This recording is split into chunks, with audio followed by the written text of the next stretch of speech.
এগিয়ে যাচ্ছে। আমাদের উচিত হবে আমরা যেখানে যে অবস্থায় থাকি যার যার অবস্থান থেকে ইউনূস ভাইয়ের নেতৃত্বে সরকারকে সহযোগিতা করা, ওনারা যেন সুন্দরভাবে দেশকে একটি গণতান্ত্রিক সরকারের কাছে হস্তান্তর করতে পারেন সেজন্য আমাদের সহযোগিতা করা উচিত যত জায়গায় যেখানেই থাকি, এবং তাদের যতটুকু সময় দেওয়া সেটাও সময় দেওয়া দরকার, এবং তারা যত তাড়াতাড়ি এই সময়টা শেষ করে ইলেকশনে নিয়ে যেতে পারে সেটাও আমাদের দরকার। কারণ এই রাষ্ট্র দীর্ঘদিন ইলেকশনে থেকে বাইরে, শুধু জাতীয় নির্বাচন না, যে কোনো নির্বাচন হলে আর ইলেকশন হতো না, ইলেকশনের দরকার হতো না।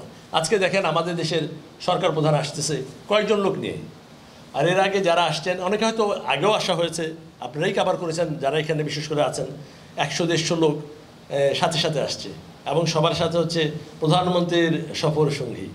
তো দেখা হোক প্রধানমন্ত্রীর সাথে, না হোক জানুক না জানুক, ওনার সাথে এসে গেছে, এবং ঢাকাতে একটা বড় বড় করে দু একটা ছবি নিয়ে নিউ ইয়র্কের আবার সবার এই বিশেষ করে ব্যবসায়ীদের এদের টেবিলে টেবিলে ছবি থাকে যে প্রধানমন্ত্রীর সফর সঙ্গী হিসাবে আমরা ইউএনে গেছি। তো যাই হোক, আমি শুধু এটাই বলবো যে আপনাদেরও কম অবদান না। এই যে আজকে দেশ স্বাধীন হয়েছে বলছি, বিদেশে থেকে আপনারা যেভাবে লেখালেখি করেছেন, আপনারা সহযোগিতা করেছেন, আপনারা এই দেশের সরকারের কাছে প্রতিবাদ করেছেন, ইউএনের সামনে গিয়েছেন, এই দেশের যারা পার্লামেন্ট বা বিভিন্ন জায়গায় আপনারা প্রতিবাদ করেছেন। সেই জন্য শীতে আমি দেখেছি যে এই কীরকম বরফের মধ্যে দাঁড়িয়ে প্রতিবাদ করা হয়েছে। এটাও বাংলাদেশের জনগণ আপনাদেরকে কৃতজ্ঞতার সাথে স্মরণ করে, এই দেশের যারা আছেন।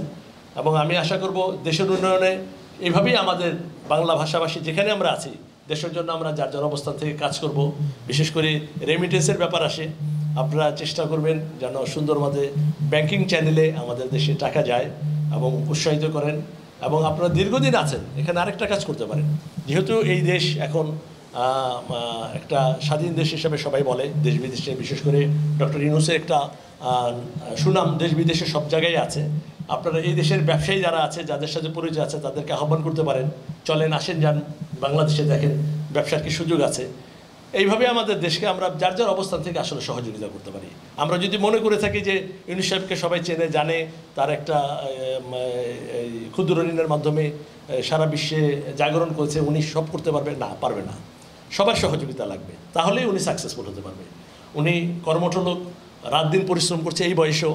তো আমাদের উচিত সবাই আবারও একই কথা, যে এই সরকারকে সহযোগিতা করা, যেন এই সরকার একটা গণতান্ত্রিক সরকার আমাদের কাছে সুন্দরভাবে দুর্নীতিমুক্ত সরকার উপহার দিতে পারে। আমি আশা করব আমরা সবাই মিলে কাজ করব এবং কষ্ট করে। আমি জানি আজকে অনেকগুলো প্রোগ্রাম আছে, আবার বন্ধের দিন ফ্যামিলি ডে, সেটা বাদ দিয়েও আপনারা আসছেন। আমি সবার কাছে আবারও আমার নিজের এনটিভি পরিবার সবার পক্ষ থেকে কৃতজ্ঞতা জানাচ্ছি।